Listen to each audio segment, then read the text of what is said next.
Did you know there was a place so terrifying that even the soldiers guarding it refused to look back at night? And to this day, Japan still tries to erase it from history. Imagine a massive compound in the frozen plains of Manchuria. No signs, no warnings, just a silent, isolated fortress where no one ever walked out alive. This was Unit 731, not a hospital, not a research center, but one of the most horrifying human experimentation facilities ever created. And here's the strange part.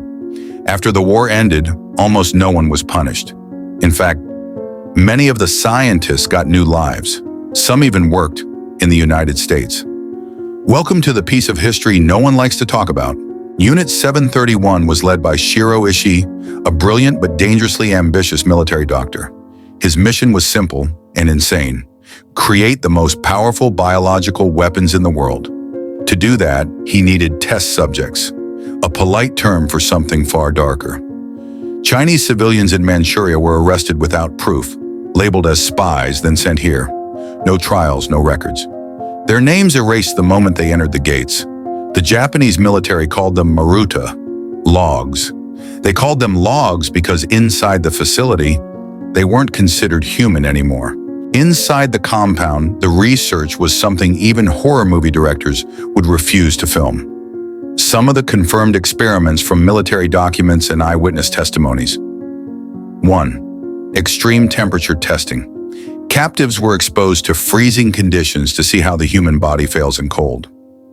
2. Deliberate infection of deadly diseases. Plague, anthrax, cholera, released on purpose to observe how fast someone collapses without treatment. 3. Pressure chamber tests humans placed in high-pressure rooms to determine when organs shut down. 4. Shock and trauma testing. Explosives tested near captives to measure safe distances for Japanese troops. Official documents never use the word human. Everything was written as material data. And if you think this is already disturbing, welcome to Unit 731. It gets darker. Unit 731 didn't stop inside the labs.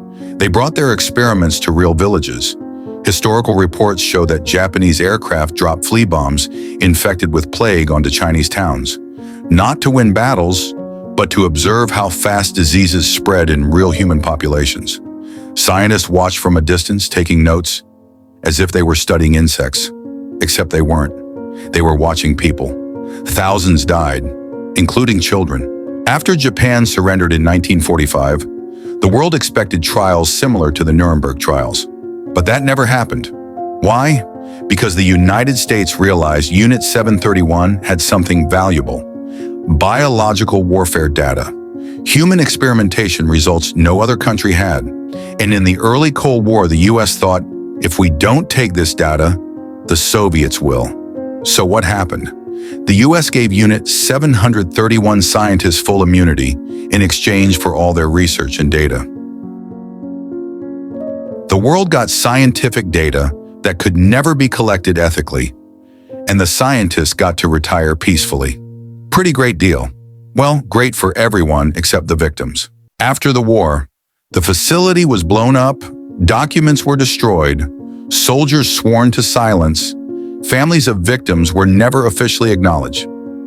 To this day, Japan has never issued a full official apology for Unit 731. In many Japanese textbooks, Unit 731 appears as one paragraph, sometimes not at all, as if it were just a rumor. Ironically, the data, collected through horrific means, helped nations understand disease transmission, bacterial stability, biological weapon potential, and countermeasures.